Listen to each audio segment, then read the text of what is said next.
LeBron post game with his career going to be done. LeBron has a post game. He just doesn't have the greatest post game. He doesn't have. Why not? Because that extends your career too. But okay, it extends your career, but nothing extends your career like passing. Okay. And he has. One thing we have to keep in mind is that, and we talked about it on the show. But at the same time, it comes from two different points. Then all of a sudden, you want to say, "Oh, well, you know." I think for me, I don't know if I can speak for everybody else. This is DeadEndSports.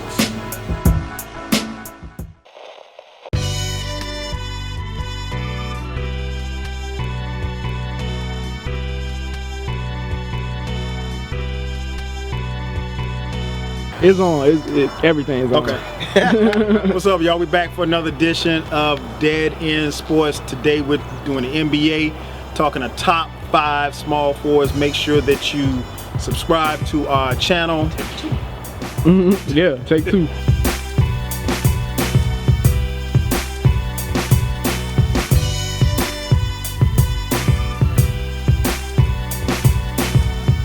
Why did it take 2? Take 2. The mic wasn't on in the last shoot.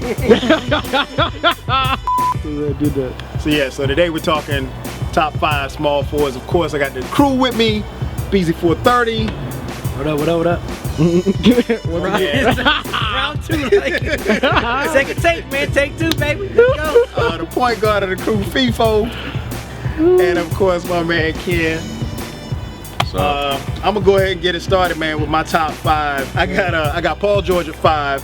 I got Carmelo at 3. I'm sorry, Carmelo at 4. I got Kawhi Leonard at 3. Kevin Durant at 2, and LeBron at 1. I got Gordon Hayward at 5, Paul George at number 4, Kawhi Leonard at number 3, KD at 2, the King number 1. Who's the king? You watch sports, you should know who the King is. But it's LeBron James. Gotta mess with him. Number 5, I got Melo. Number 4, I have Paul George. Number 3, I have Kawhi Leonard. 2, Durant. 1, LeBron James. Yeah, number 5, I have Melo. Number 4, Paul George. 3rd is Durant. 2nd is Kawhi Leonard. And number 1 is LeBron. All right, so since I didn't have the mic on, last time,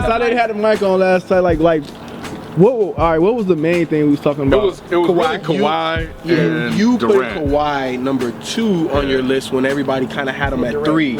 So you're the only one that kind of bumped them up.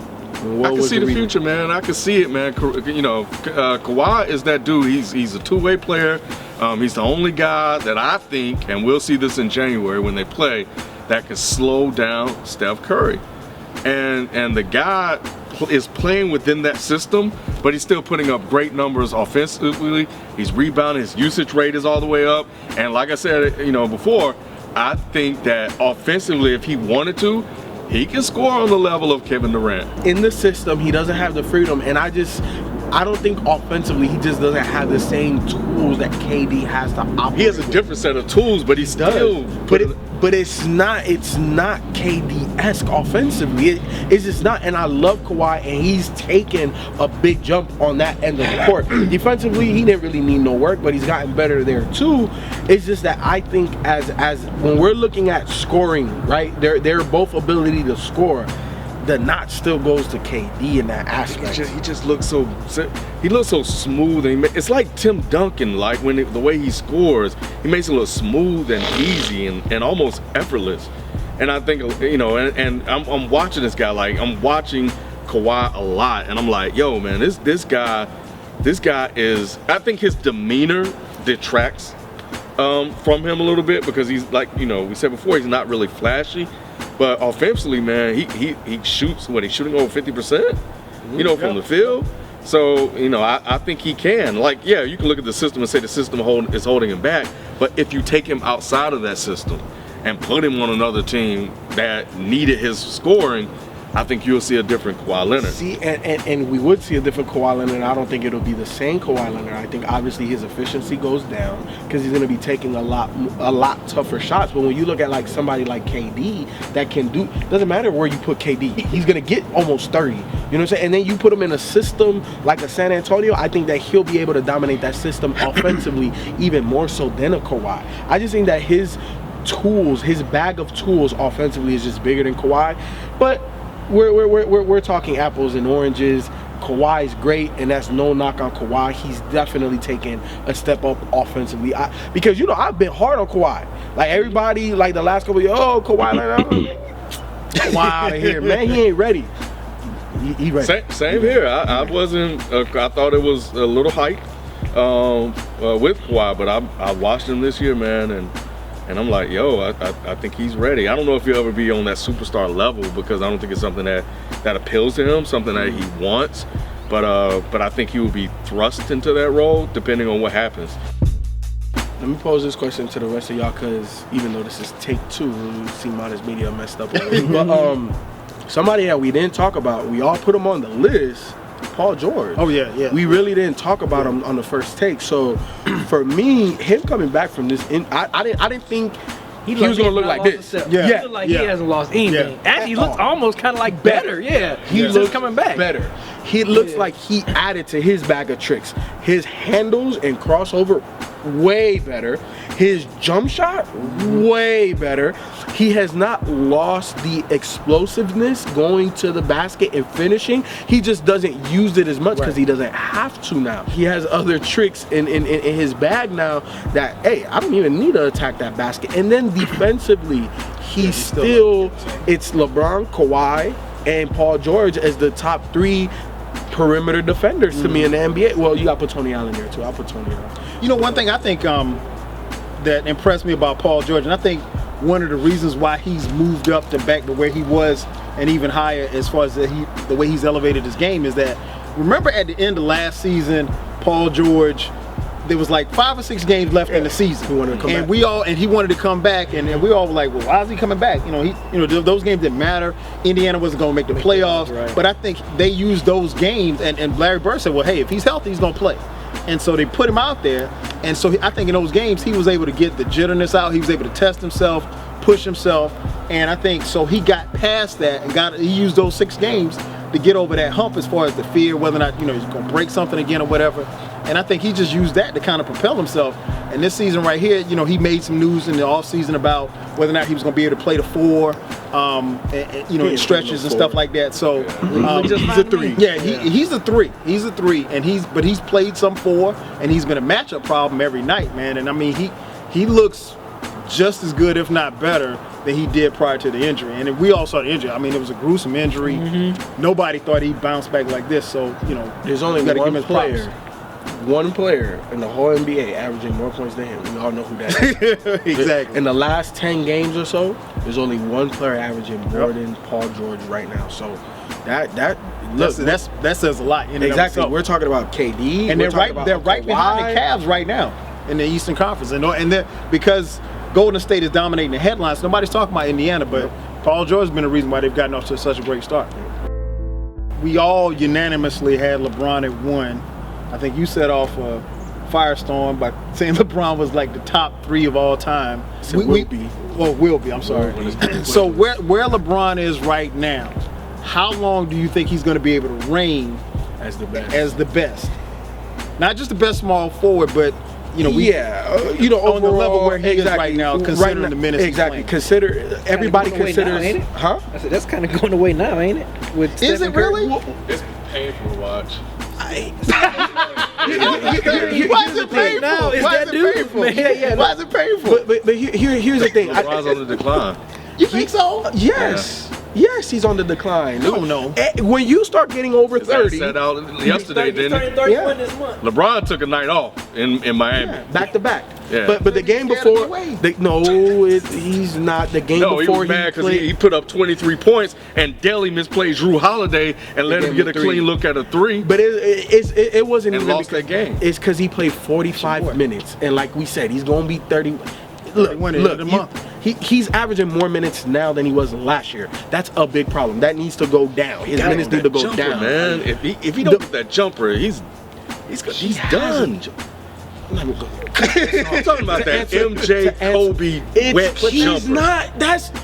cut off. But to answer your question. Okay, to answer your go question. back to that. Alright, Go ahead. I'm not gonna even address that. Y'all can talk about it. I'm not gonna address that. It's a different His career is player. built off It's athleticism. a different. It's not. It's built off of Okay, IQ. so let me ask. So LeBron, best small forward.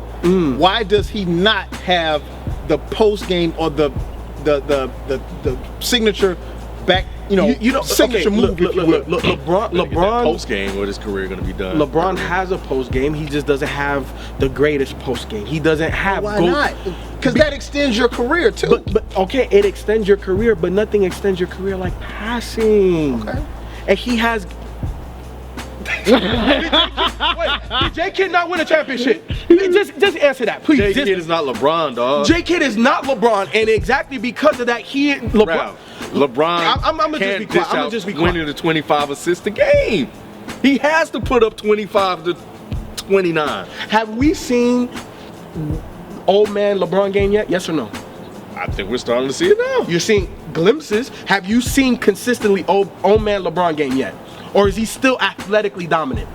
He's still athletically dominant. Thank you. So until he can no he's longer be not. athletically dominant, we don't know what his old game how is yet. far are we away from him being? I guess that's where. Like 3 seasons? How, Two yeah, how many I more think 3 seasons to do we have? 5. I don't know. Damn. One. You said 5? One. LeBron got one more good year. Nah, I'm not saying athletically dominant? I'm Yes. just saying I could maybe see. I have to. That's see why he's it. so mad and frustrated now, because he knows he's coming. Because first of all, Steph Curry's undefeated. He's jealous of Steph Curry and the Warriors.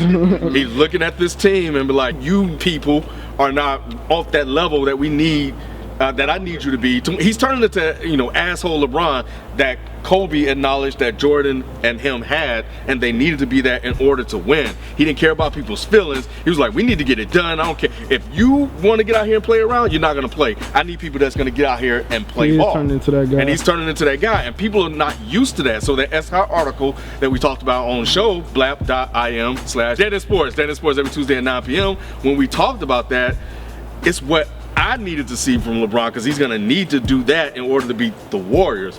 But my thing is the way he's playing, the way he's had to play with the weapons around him. And I'm looking at Blatt now. Your offense hasn't really came into play. We saw it fall apart yesterday against the Miami Heat. They were not good at all without LeBron. He has to do too much again. If LeBron is going to have to play at this level and win games for them the way he's had to this early in the season, It's gonna take a lot out of him. he's gonna be done, and he got one more good year, man. And that's the reason why they sat him against Miami. And the thing is, they have to figure out how to reduce his minutes. Yes. And Blatt, remember what I said last year, this is when you can criticize everything about him. And yesterday was a prime example, because you're paying a guy $100 million in Kevin Love that's supposed to be your number 3 guy. And your number 2 guy is not playing, and your number 1 guy was sitting out. This is your opportunity to get you 20, 25 points, 30. and this, or 30 or 40. He's done it. He's capable of doing that. Man put up 30 and 31 before. Exactly. You know what I'm So saying? he can do that.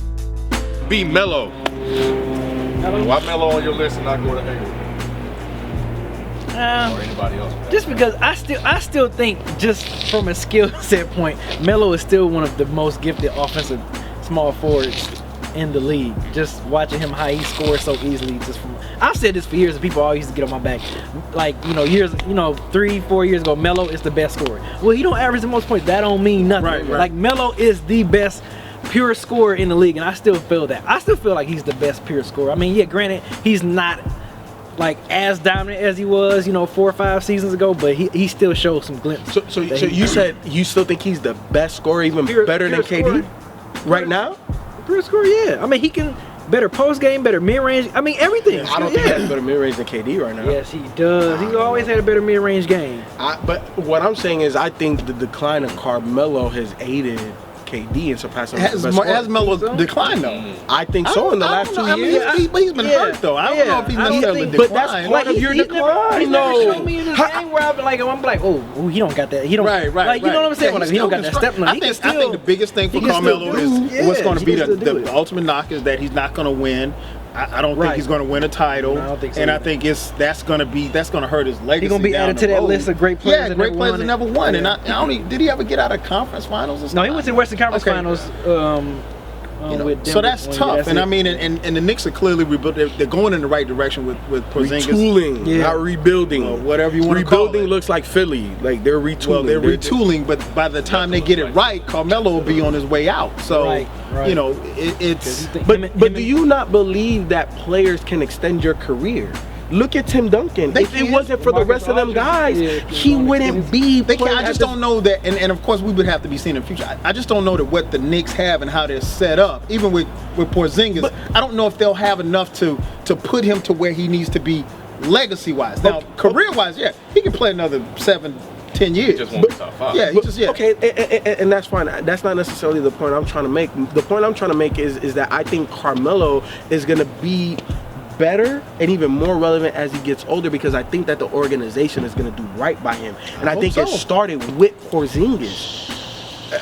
I believe in Phil Jackson. I've been saying it, but like, yo, I've been saying it for the last 5 years. They need to get rid of whoever was running the GM and go get Phil and let Phil do what he needs to do. And look at what he's done in his first full offseason. He got the future. Let's be honest. Let's make this clear cut, point blank. This guy is the future, and he is going to extend Carmelo's career. And again, I believe in Phil Jackson to bring in one more guy so Carmelo could be number 3 as he rides out into the sunset. Now, I don't know if he's going to win a championship, but I definitely think by the time it's coming toward the end, I think he's going to be competing again, because I don't think New York is like 7 years away.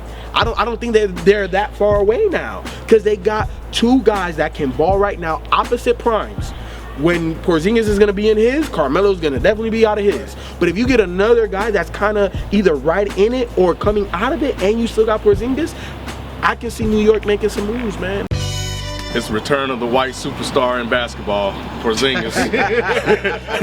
They're coming back, man. We'll talk about that next. Yeah. But anyway, man, thank you guys for checking it out. You know, all the other rankings are there too. Subscribe and let us know who's in your top 5 small forwards. Peace. We out.